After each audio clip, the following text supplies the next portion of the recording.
கிறிஸ்து இயேசுவுக்குள் தேவன் அழைத்த பரம அழைப்பின் பந்தய பொருளுக்காக லக்கை நோக்கி தொடர்கிறேன். இன்றைக்கு இந்தியாவினுடைய தேசிய விளையாட்டு தினம்னு சொல்லப்படுகிறது. அதாவது விளையாட்டு வீரர்களை உற்சாகப்படுத்துவதற்கு விளையாட்டு தினம். விளையாடுறவங்களுக்கு என்ன நோக்கம் இருக்கும்? கோல் அடிக்கணும், ரன் சேர்க்கணும், வெற்றி பெறணும், வெற்றியோடு ஓடி முடிக்கணும். அதற்காக தங்களை பல வருடங்களாக ஆயத்தப்படுத்துவாங்க. பல நாட்களாக பிரயாசப்பட்டு அது ஒன்றே நோக்கமாக வைத்து செயல்பட்டு வெற்றியோடு அவங்க செய்து முடித்து சாதிக்கணும் என்பதுதான். அதே விதமாக தான் வில்லியம் கேரிக்கும் ஆண்டவர் கொடுத்த தரிசனம் இந்திய மக்களுக்கு சுவிசேஷத்தை அறிவிக்கணும் என்ற தரிசனம்.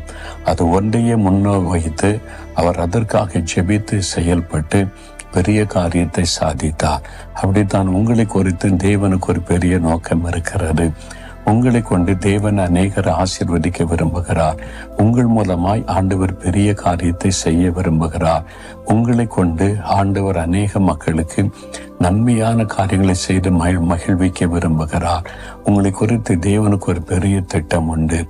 அந்த பந்தய பொருளை பெறுவதற்கு நீங்கள் முன்னோக்கி பிரயாணப்பட வேண்டும், ஓட வேண்டும், வெற்றியோடு ஓடி முடிக்க வேண்டும், செய்து முடிக்க வேண்டும். அதுதான் உங்களை குறித்து தேவன் வைத்திருக்கிற திட்டம். அதை நோக்கி தொடர வேண்டும். பவுல் அப்படிதான் எதற்காக நான் ஆண்டவரால் பிடிக்கப்பட்டேனோ அதை பிடித்து கொள்ளும்படி ஆசையாய் தொடர்கிறேன் என்பதாய் சொல்லுகிறார். ஆண்டவர் என்னை ஊழியத்திற்கு 1974 அழைத்த போது ஆண்டவர் சொன்னார், உன்னுடைய மக்களை பார், இந்த இந்தியாவில் இருக்கிற கோடிக்கணக்கான ஜனங்களை பார்.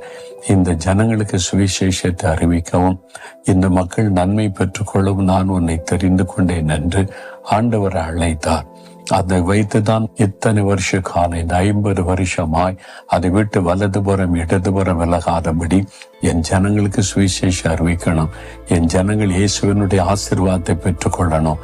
அவர் கொடுக்கிற ரட்சிப்பு, விடுதலை, சுகத்தை பெற்றுக்கொள்ள வேண்டும் என்று அதை நோக்கியே நான் ஓடிக்கொண்டிருக்கிறேன். அதற்காகவே ஜெபிக்கிறேன், அதற்காகவே பிரயாசப்படுகிறேன், அதற்காகவே என் நேரத்தை நான் செலவு செய்கிறேன். அது இன்னும் வெற்றியோடு செய்து முடிக்க வேண்டும் என்ற ஒரே நோக்கம்தான் என் இருதயத்திலே உண்டு. இதுவரைக்கும் நடந்து வந்த பாதையை சிந்திக்கும் பொழுதும் ஆண்டவர் எதற்கு என்னை தெரிந்து கொண்டாரோ அதை செய்து முடிக்க இம்மட்டும் கிருபை கொடுத்தார். இன்னும் முற்றுமுடியை செய்து முடிக்க வேண்டும் என்ற ஒரே நோக்கம்தான் இருக்கிறது.